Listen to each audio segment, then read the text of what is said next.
That is a hot kiss. Sorry,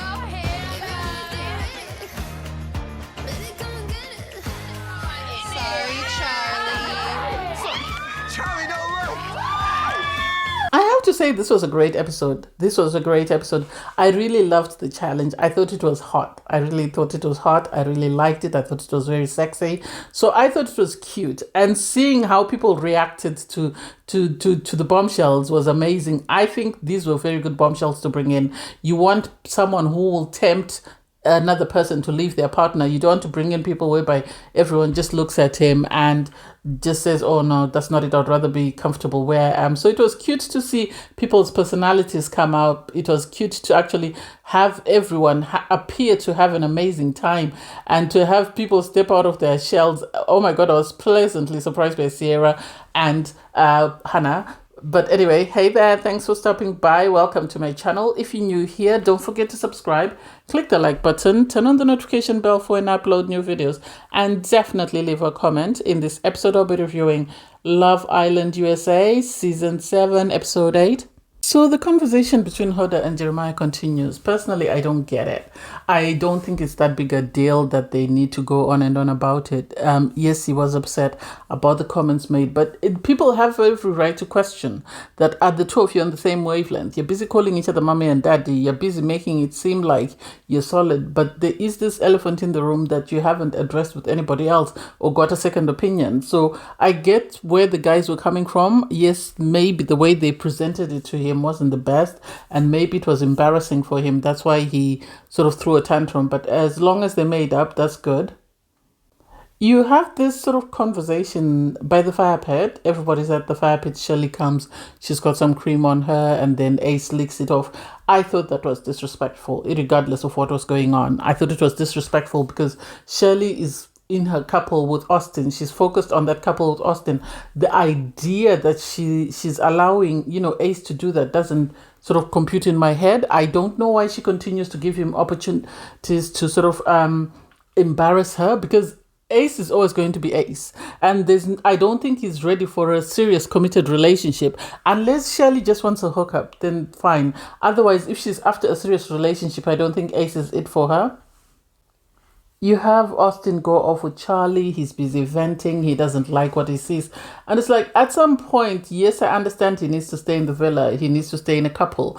But still, he has to take into consideration his pride as well, as he was saying, because there's no point in continuing to sort of in this tag of war with someone when you're not winning. Ace choosing Amaya should have been enough reason for Shelley to keep it stepping. So the idea that she's continuing in this coupling or she's continuing to explore this connection doesn't make sense to me, unless she's doing that as a plan B, just in case Austin is stolen by somebody else. Otherwise, I don't get why she's doing that. And so this love square continues for no apparent reason. You have the girls having a conversation, Shirley and Amaya, and they're sort of saying, we don't want to have this back and forth. Shirley says it's because I haven't had enough conversations with Ace, and it's like, no. You should have known by now, it's over a week, whether there was something there or not. You should have known it's time to keep it stepping. Wait for someone to come in or continue with Austin until somebody comes in. I love that they made up, which is good. That's all we want. And then you had this pillow fight that took place in the bedroom after Ace went to bed, and it was just hilarious. Ace apparently slept in soul ties because he doesn't want to find himself anywhere close to Amaya.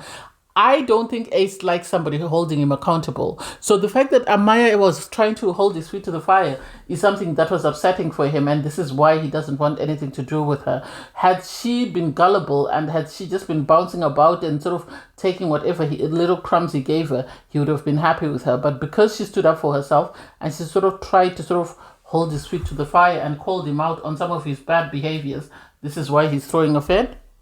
So in the morning, before he left the bedroom, you actually hear Austin ask Shelley, what do you want for breakfast? And she mentions bacon and eggs and whatever. So he goes to prepare that for her. Ace has already said he wants to do this hibachi style breakfast for her as well, date. And so you have Shelley there having to deal with two people that are I think Ace likes the chase. I'm going to repeat this. I think he likes the chase. I don't think he's as into Shirley as he's trying to play up to be. You had poor Austin made the breakfast and then he took it up to Shirley. Shirley actually ate her breakfast before she went downstairs to Ace.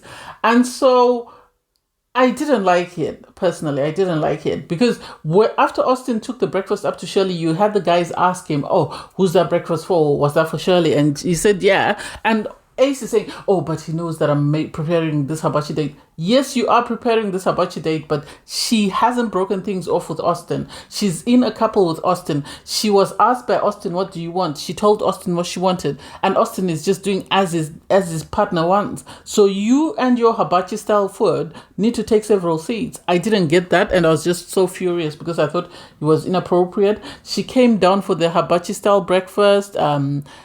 Nothing stood out about it. I think this is why production cut it out because I don't think anything stood out outside of him dropping the egg. He then made her pancakes, and it's like, so how did we go from bacon and egg to pancakes? I'm a bit muddled. They sat down, they were having this conversation. They both like the flirting. I'll say that. They both like the flirting, but I don't think there's any substance outside of the flirting. I think they like the flirty behavior of their sort of connection, but I think that's it. Because once Austin came and he started doing these sort of upside down presses, you suddenly had her look sideways, and Ace had to call her out to say, "Oh, can you keep your eyes facing front?" And she said, "Oh, are you jealous then?" And it's like, if she really was feeling Ace the way they're telling us she's feeling him, this all would not distract her. The fact that she's distracted and she's constantly thinking of Austin and how Austin feels about her being with Ace, that should be enough message for her and Ace to know that there is nothing there and they need to keep it stepping. Unless that connection is still being encouraged by production, I don't see what Shelley still has to do with Ace. I think it's time for her to sort of keep it stepping and go and find her connection with somebody else. I'm not saying Austin is the man for her, but she could do better than Ace. So you have Huda working out with Jeremiah, and she sort of reveals that she is going to have a conversation with Nick, and tell him that she has a child, because the only guy that knows at the moment is Jeremiah, and Jeremiah is struggling. He has tried to sort of talk with the girls, but I think he needs a man's point of view. He then tries not to pressure her, but you could tell he wanted to tell someone, but he was trying to appear as though he wasn't pressuring her into making that choice. So eventually you have, Huda say she'll go and take a shower. After her shower, she'll come and have a conversation with him. You then have Austin and Amaya go for a conversation, for a chat. I think had Austin not said that Amaya scares him, I would have been cheering for that, because I think they had a very cute connection before things went left. And sadly, when things went left with Ace, everybody got this wrong impression of this girl, not realizing how Ace was giving her mixed messages. So it seemed cute. It seemed they were sort of more friendship vibes. They were giving each other friendship vibes. They were encouraging each other to keep going, because they're both in a situation whereby their fate is in Ace's hands, because Ace is the one who's left them in this situation. Had Ace not picked, Amaya, then Amaya would have continued to pursue her connection with Austin from where they left it after kissing on the dock. So it was really cute to see them have a conversation, but you kept seeing Shelley sort of glance over. I think she was a bit concerned that what's going on here. I want to know. Anyway, you have Huda finally sit down with Nick. She lets him know that, she's a mother. She's got a daughter at home. I think her daughter is about 4 years old. And he was actually very happy about it, because he said, I really love kids. If I could, I would have a child yesterday. But unfortunately, I don't have the person that's ready to have children with me. And he also reveals that he's a donor. So he donated to a couple that was struggling to have children. But he said, I just want someone to know that since you shared your secret, I'll share my secret. Which I thought was the best thing ever, because that builds trust. Because if I can share my secret with you, you can share your secret with me. That sort of grows our relationship, albeit a friendship or whatever. I love the fact that he also said, "Oh, I'm going to be the best uncle ever to your daughter." And it was really cute to see. It was a very good conversation. I loved that conversation. I think it was the sweetest thing ever. You then had Taylor ask Ace to sort of conduct a dance class for him and Orlando. What do I think? I don't know. I really don't know. Because I don't know whether he's trying to sort of preempt Alandria sort of kicking off and saying, why are we not progressing? Or whether he actually is progressing in his feelings. Because when they were taking pictures in that picture booth, his eyes were wide open while Alandria was in this romantic pose and he was posing for the pictures. I haven't yet seen anything with him and Alandria to think that they're a romantic connection. I remember when he kissed Amaya, he was more passionate in that than he was with, Alandria. So I really hope he's not setting her up. I really hope if he's exploring or if he's trying to build a connection, he really is serious about it and he doesn't leave her devastated. They did share a kiss at the end. I don't know. I really didn't quite see the kiss. It looked like they just had their lips on each other's chin. And so, I don't know. We'll see what happens. I love that when Jeremiah and Nick finally sat down, Nick gave him, an honest sort of perspective, because he told him, what you need to understand is by being with Huda, you're also taking on board the daughter, which is the same thing that Olandria told him, that, it means you're going to be cooking, you're going to be cleaning, you're going to be looking after the child. That's what it means, taking on board someone with a child. You can't say you're taking on board someone with a child, but you're not willing to get involved in some of the other things that come with her. So I love that everyone that, Jeremiah has spoken to has given him an unbiased opinion, but a realistic point of view that, yes, you like Huda, but understand that when you take on Huda, you're also taking on her child. Her child comes with responsibilities.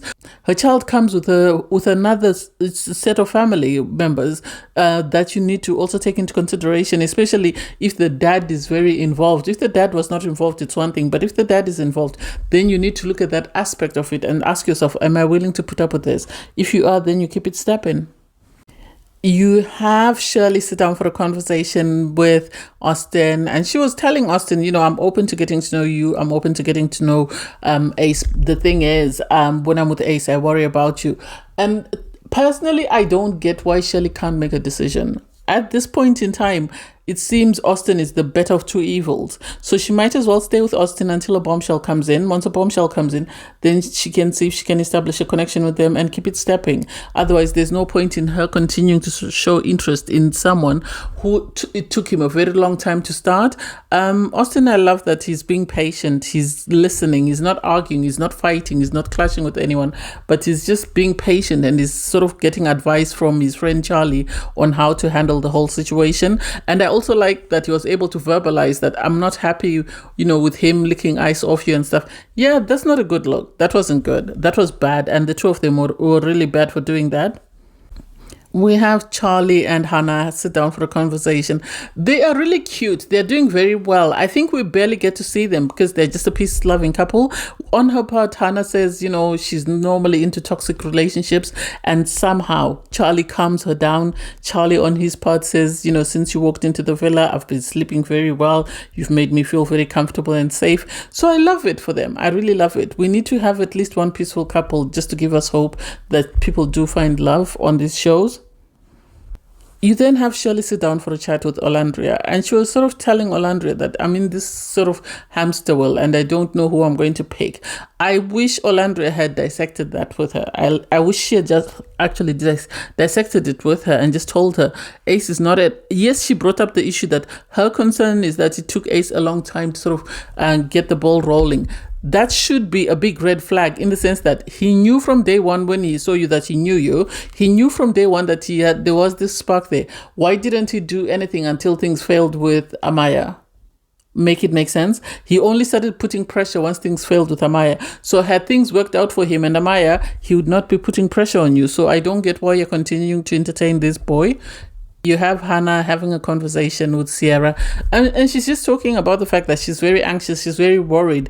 I think she's one of those people that always look at glasses half full or half empty. I don't know which one it is, because she's always panicking, waiting for the shoe to drop and for something to sort of come up that might sort of create havoc in a relationship. And it's like, yeah, in the villa, what do you expect, buddy? There's about to be a bombshell coming. At that point, you have Sierra receive a message that goes, Islanders, it's time to show your partner who's boss, as tonight the villa will host a leather and lace party. And it's like, every time there's a party, bombshells are dropping.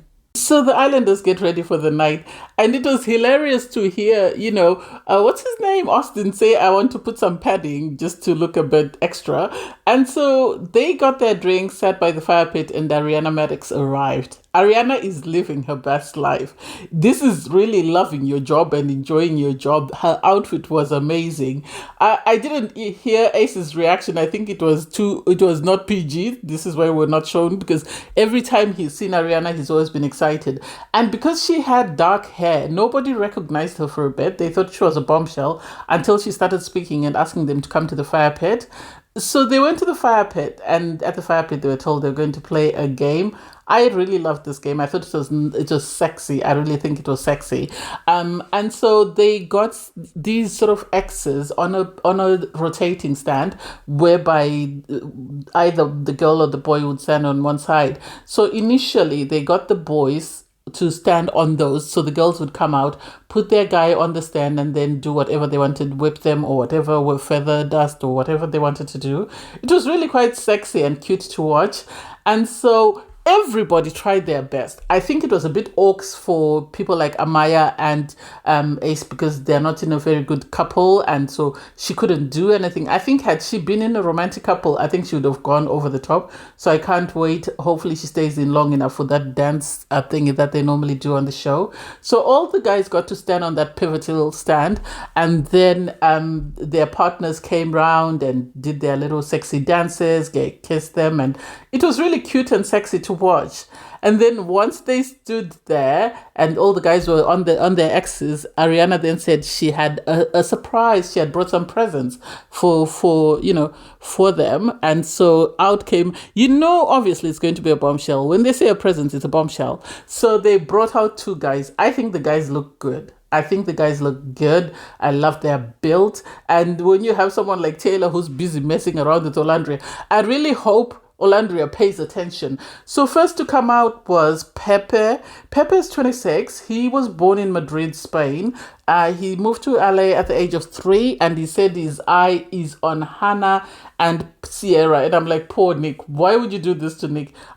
Even Charlie, I like Charlie, really. I like Charlie. Hopefully he pivots and then he goes towards Amaya, because I really like Amaya as well. So I wanted to stay in the villa.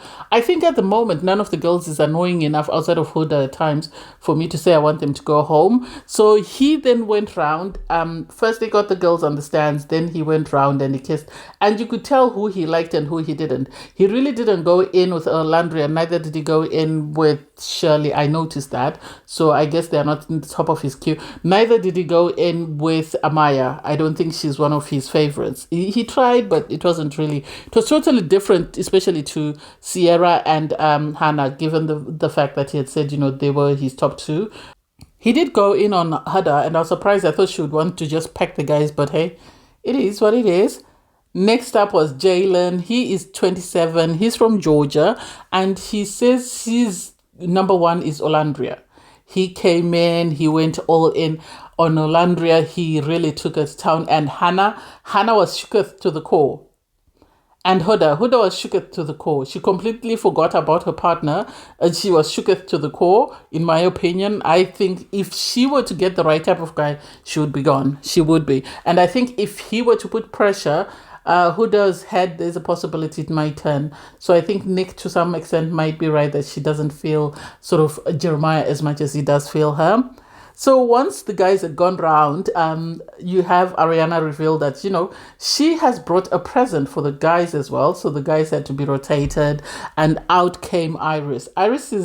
She's okay. She's good looking, but I wouldn't say she's Hana good looking. I think Hana and Sierra are very good looking, but I don't think she is it.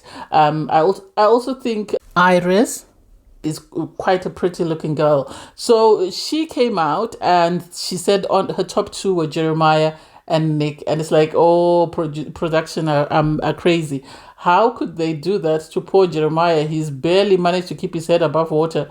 Do they want to get him in trouble with Huda? Anyway, so she comes round. I don't think she really went in on Charlie. Charlie really wanted to be kissed, but we really didn't get to see the kiss. I love the fact that you had Hana telling Shelley that, Shelley, you better watch that and tell me exactly what's happened. She went round. You had Austin. Austin was really excited. He was too excited for my liking. You then had Taylor. Taylor seems to enjoy himself. My thing with Taylor, why I question his connection with Olandria is anytime he kisses anybody else, he's very passionate. So I hope he pivots to Amaya and then has, Jaylen pivot to Olandria, because Olandria deserves better.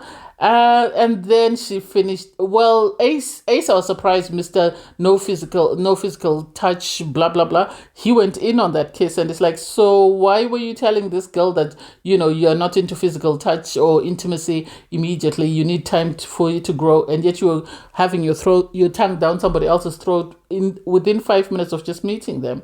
Make that make sense? Nick had an amazing time.